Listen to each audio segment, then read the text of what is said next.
Hi everyone, thank you for coming to my book launch. I'm Willand, the author of Mr. Daydream.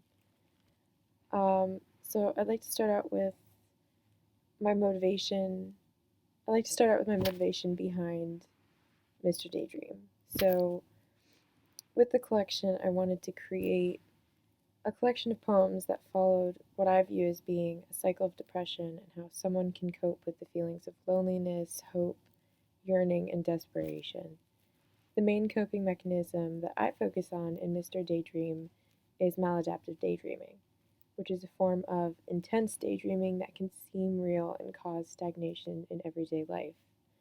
I made and included a black and white painting for each poem in order to further illustrate the experience of the cycle. I started working on this collection as I dealt with my own depression through the events of a few suicides that took place in my high school. I found that through writing poetry and writing the intense emotions I was feeling, I was able to soothe the intensity that I felt. For people who aren't depressed, it can often be difficult to understand the deep isolation that comes with mental illness. And I tried to showcase that isolation at the beginning and end of the collection, with more hopeful poems in between, as there are sparks of optimism within the cycle. It goes from desolation to hope, back to desolate, loneliness, and repeat. Maladaptive daydreaming helps with giving hope at a time where everything seems hopeless, and that process was what I found myself most involved with in my own coping. The images in the collection are all acrylic and digital paintings meant to add another layer of meaning to each individual poem. They're stark and forward images, sometimes referencing art history. All of them are in black and white in order to emphasize the mood of isolation in the collection.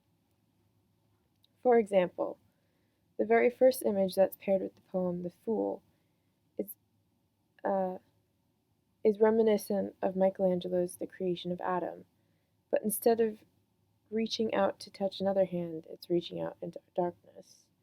This has to do with the need for something that's missing, something that is only present in daydreams when in a depressive state. Now I'll read The Fool. The Fool. Any moment alone, I collapse. And I know it's not real, but it is. It's real because I feel it so, and it hurts me so, but it's imagined though.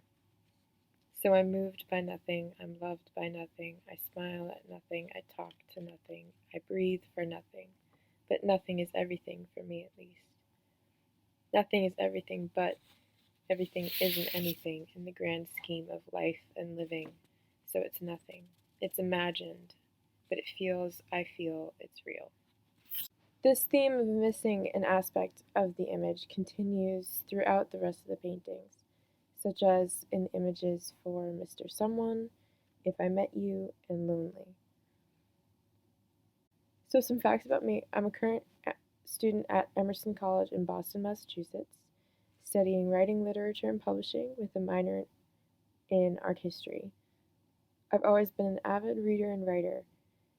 From a very young age, I became infatuated with the classics such as Jane Austen and Victor Hugo.